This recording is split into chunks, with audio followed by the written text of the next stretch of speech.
It's now my pleasure to introduce our moderator for this panel discussion, the fabulous, the legendary, journalist Tre'vell Anderson. Please welcome Tre'vell to the stage.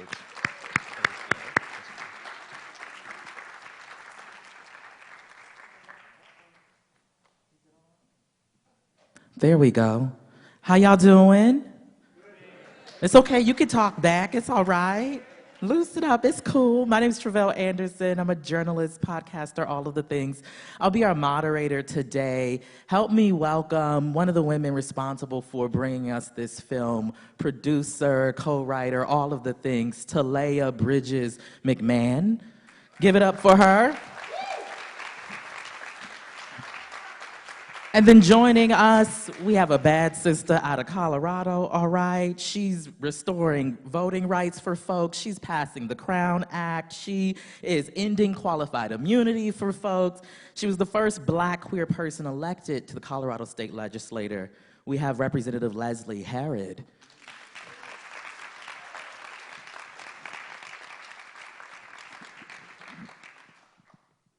All right, okay. So we just gonna chat for a few, all right, about this wonderful documentary that we just saw. I'll start with you, Taleah. Talk to us about how the idea for this film came about, how you got involved. So the directors, Betsy West and Julie Cohen, are the directors of RBG. And as they were working on that film, Justice Ginsburg sort of said in passing, oh, by the way, I was heavily influenced by this person, Pauli Murray. And they were like, huh, that's interesting. And they got on the little Google. And the more they learned, they were like, oh, this is a film unto itself. And I had worked with them previously. And so when they got that idea, they reached out to me. And they said, hey, we have this idea. We want to do a film. It was like as RBG was blowing up, and they had become, fairly popular. They said, we have this idea for our next film. In some ways, it's sort of the opposite, right? It's about a person who should be recognized, but they're not a big, well-known person. So it might be a bit of a heavy lift, but we care so much about getting the story out. And we want to know if you want to work on this with us.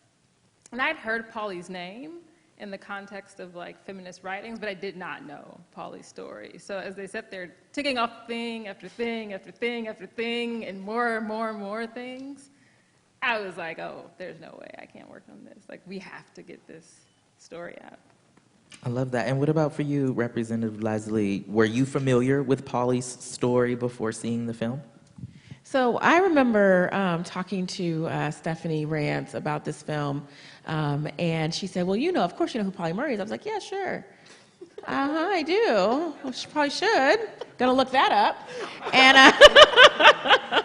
And too was just quite blown away by this powerful person in our history that we don't know about. For many reasons, as I think the film explores, but as a Black elected official, a Black queer elected official, to have known of someone like Pauli Murray who has, led so many of the movements to ensure that I can sit in the seat that I do, it's a shame that we don't know who Pauli is. Taleah, what does it say that we don't know Pauli Murray, right? But her thinking, her brilliance is the foundation of a lot of stuff that, we take for granted these days sometimes. What does it say that we don't know her name, but we know Thurgood Marshall, right? So, yeah, I will say that is what struck me the most, right? It's not like we don't recognize the big touchstones of Pauli Murray's career. We have heard of Brown versus Board of Education. We know RBG's story. We know the foundation. We know Betty Friedan and the forming of NOW. And I was really stunned that this is almost like an intentional erasure, because how do you tell those stories and leave Pauli Murray's name out of it? And so that for me was really my motivation, that we need to restore Pauli's legacy and give Pauli their due. I think one thing that was interesting for me, we hear Pauli talking about when they were told by, I forget the other lawyer's name, that like, oh, that paper you wrote. In passing. Right, No, in I know, passing. It was just like, oh yeah, that paper you wrote a few years ago, we used it in like one, you know?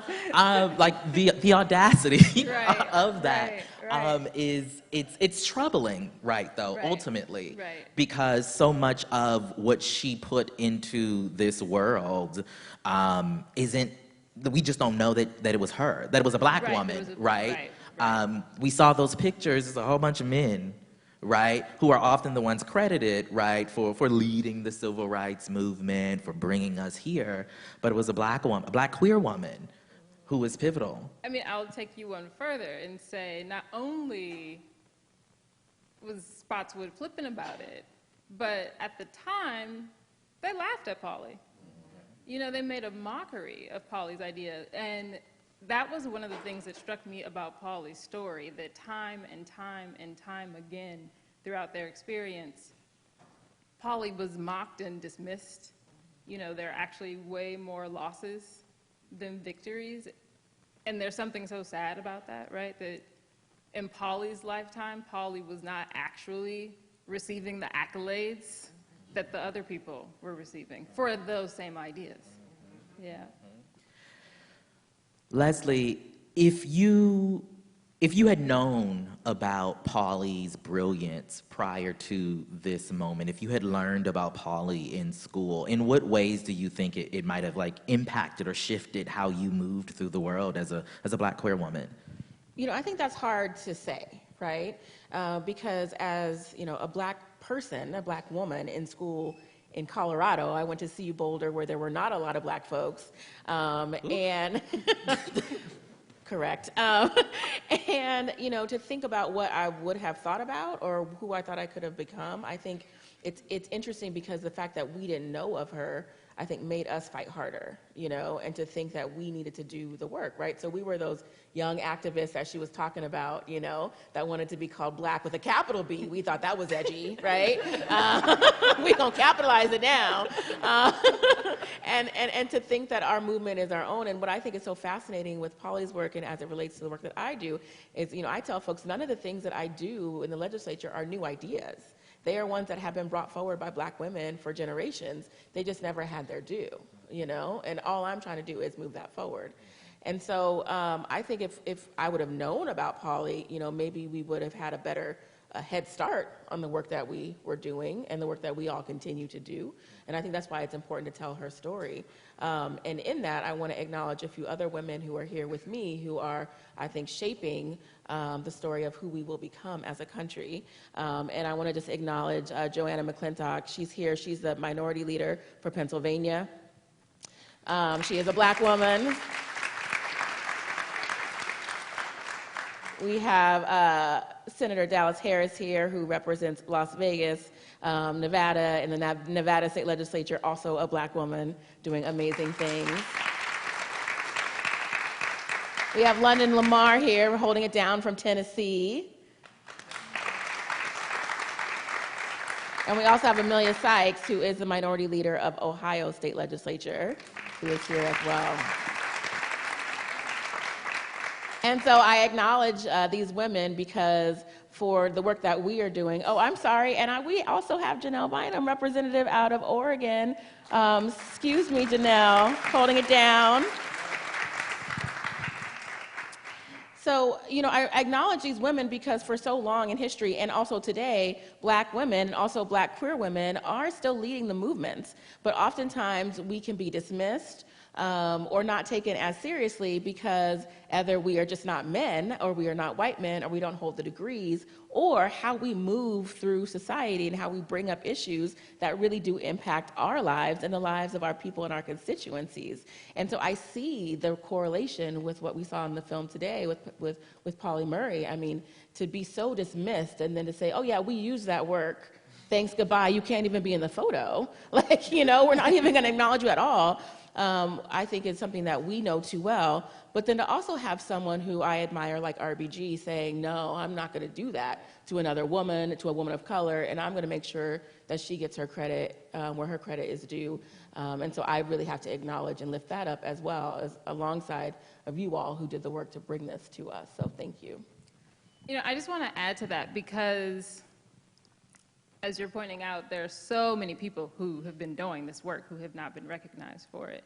And Pauli saw that, right? Pauli understood, oh, I'm actually doing something of value. Let me save these documents. Let me save these. The audio tapes that we use in this film are because when people would go to interview Pauli, say Ms. Magazine shows up, I want to do an interview. And most of these interviews were after Pauli was ordained.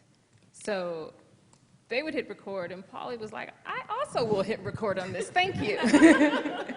And so the Schlesinger Library had so many tapes because Pauli said, I know you, right now you're not seeing it, but I will document what I have done because one day someone will. And the audacity of that, to say that y'all not giving me my flowers now, but you will, and it will be important that you hear my story from my own words. Right. Like, I'd love to hear more about just like, so many of our histories, particularly as Black people, like exist in plain sight, and we just don't know it a lot of times. But to delve into the archive of Pauli Murray, I think the doc said there were 135 boxes or something like that, which, my God. Talk to us about that experience of going through the archive, figuring out, you know, what pieces to pull for the story we see on screen. I should say we did not make it through all 135 boxes. But I was the one who had the pleasure, really the honor, of going to Schlesinger and going through all the records. And, you know, it was tough. It was tough because there's so much information, and we were trying to figure out exactly what do we need to tell the story. And going into it, we knew that we wanted to not just convey Pauli's accomplishments, we also wanted to convey Pauli as a person. And so a lot of what I was looking for were tidbits so we could understand, well, what did Pauli think while this was happening? What was Pauli's reaction to this? How did Pauli feel about this? And we were so fortunate because it wasn't just like speeches and notes on legal documents and briefs and things like that. Pauli had so many diaries that were kept throughout the years, so many letters to friends. When Pauli would write a letter to a friend, I don't know if they knew this, it was also being copied. If a friend would write a letter to Pauli, it was being cataloged and filed away. And so there was just so much content, you know, when we started, we weren't quite sure what we were going to do about using the written word, but it was so clear that it's like you can't actually tell this story without using the written word. The written word was so important to Pauli, and there are so many, especially Pauli talking about gender identity. Pauli does not literally talk about that ever, and so Pauli decided to save those records, and that's how we could even tell that story. And I know for me, when I first saw it a few months ago, as a Black, queer, non-binary person of trans experience, to know, you know, like I think it's Dolores says it in the film, you know, we are taught and told that, you know, we are new, that we are some sort of creation in the back alleys of New York City or a Hollywood writer's room, that like gender expansiveness, right, particularly within a Black body, is not something that existed before today. As Brittany Cooper says, you think your generation just made this up. Exactly. And that's what they say. That's literally, I've literally had people tell me that, right? And so to know that Pauli existed and to now be able to connect Pauli's story to other gender expansive Black people, right, whose histories are, that we are beginning to kind of exhume. I want to come to you, Leslie. Like, why is it important that we delve into the archive, that we exhume these stories of the people who paved the way for us? Yeah, I mean, I think it's so important because one thing that I guess I see through this film about Pauli too is that Pauli wanted to be seen, you know? I mean, she cataloged everything. She wrote everything. She took so many photos.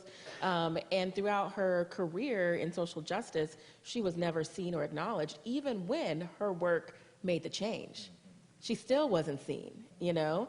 And in the recount of her story from her students, not even being able to show her partner, right? And to be seen as a whole human in her relationship, I think, is something that really stood out to me. And so I wonder what, you know, Pauli would say about how more open we are as a, you know, queer community, and if that would help her to be able to be more open about her identity. But it's always a struggle, right? It's always a journey. And I didn't see her necessarily struggling for acceptance because her family seemed not to put that on her, you know?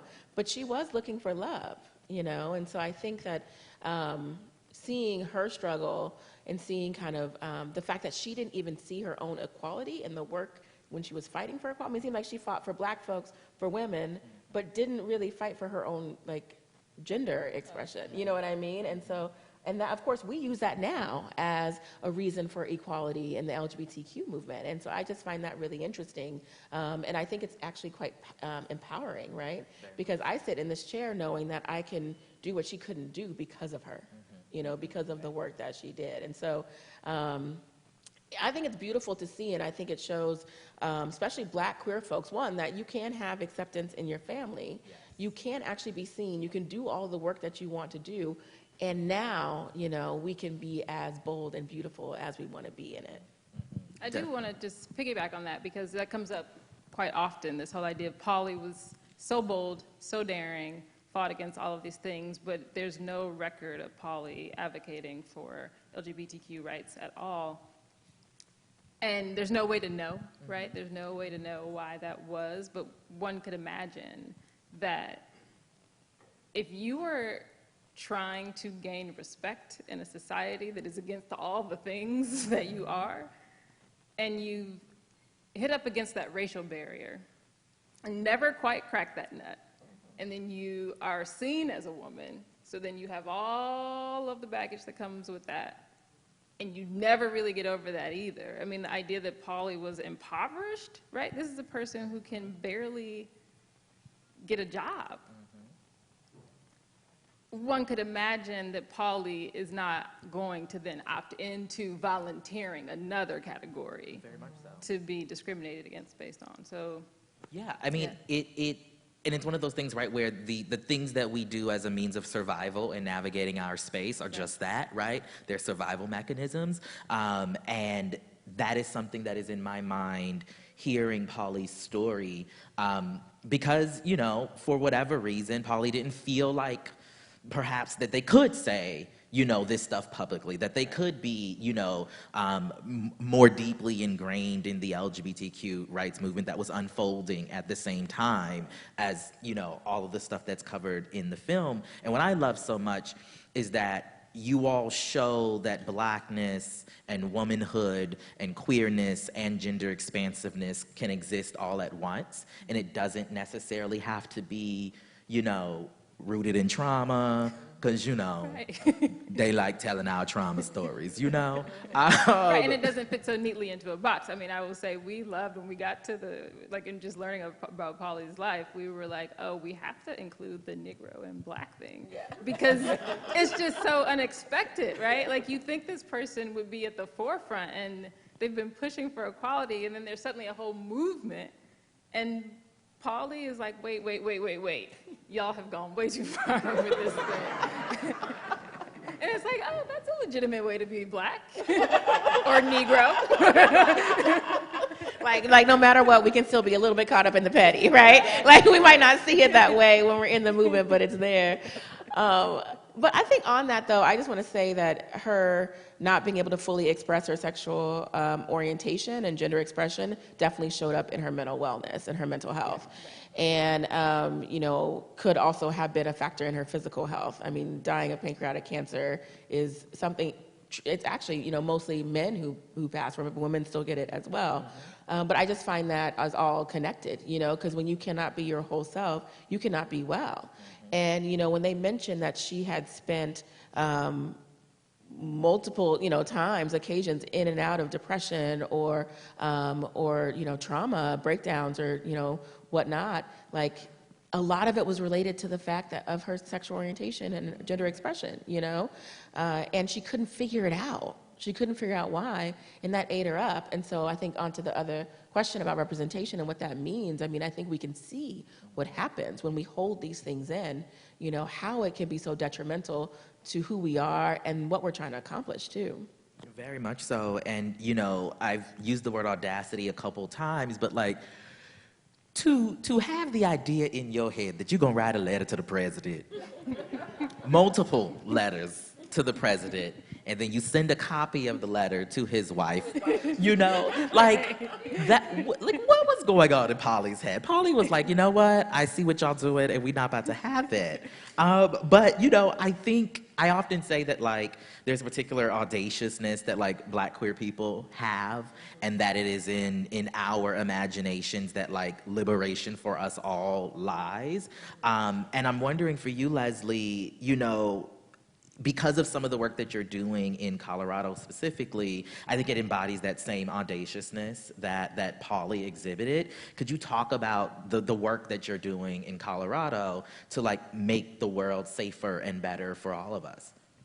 Well, that's a lot. Thank you. Thank you for that. You know, I think it's interesting because, yes, as a Black queer person, I fight for equality, and I have for a very long time. And so when I see injustices, as I said, it's not like it's my ideas, you know, but I'm going to put them into law now that I'm an elected official. And so one thing that we did in Colorado was pass the Crown Act to allow for anyone in school, in housing, in employment to wear their natural hair or protective styles in any way that they want to and not be discriminated for it. And if they are discriminated, there is recourse, right? It is against the law. And we became one of the first states in the nation to do so.